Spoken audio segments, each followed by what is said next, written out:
we tend to overlook or disregard the capacity of the body and its body consciousness to aid in the spiritual quest. Each element of the being, the mind, the vital nature, and the body, has its own consciousness and capacity for response. Each element also can either be an aid or an obstacle to the development of the spiritual nature, depending on how we treat it and interact with it. Particularly for those who are centered in the mind or the heart, the body consciousness seems particularly dull and non-responsive. Past habit in many spiritual traditions actually dismisses the body from the seeking and looks to minimize its role and eventually put it aside as a higher transcendent level is achieved. This, however, appears to be a misunderstanding about the role and capacity of the body to aid the spiritual development.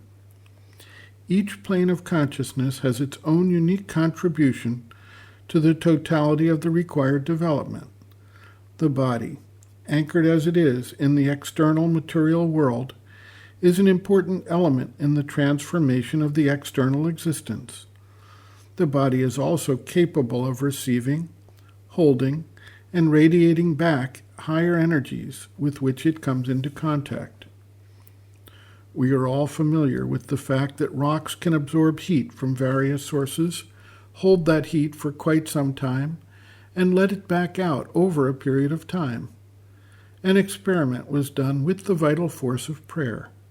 A researcher took two similar rocks, one of which had been part of an active temple where intensive prayer took place for a long period of time, and the other one with no such provenance.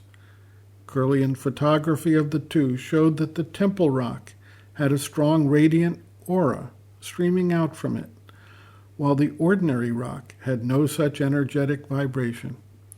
It is clear, therefore, that even dense matter can, and does, pick up and store and radiate energy, not just material energy such as the heat, but also spiritual energy in the form of prayer. This provides us a clue to the important role that the body consciousness can, and does, play in the transformation of consciousness, both for the individual seeker and for the world change. The mother observes, quote, "Then faith awakens in the cells of the body, and you will see that you find a response in your body itself. The body itself will feel that if its inner will helps, fortifies, directs, leads, well, all its limitations will gradually disappear.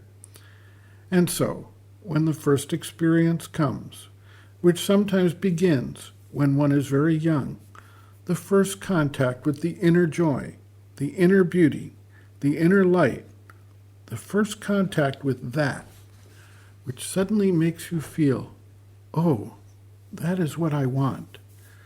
You must cultivate it. Never forget it. Hold it constantly before you.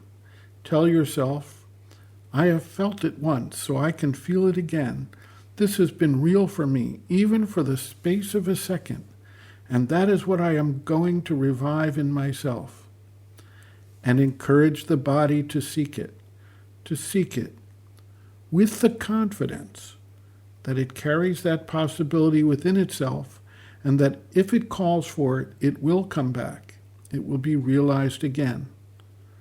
This is what should be done when one is young. This is what should be done every time one has the opportunity to recollect oneself, commune with oneself, seek oneself." End quote. Reference, Sri Aurobindo and the Mother, Powers Within, Chapter 16, Body, page 126.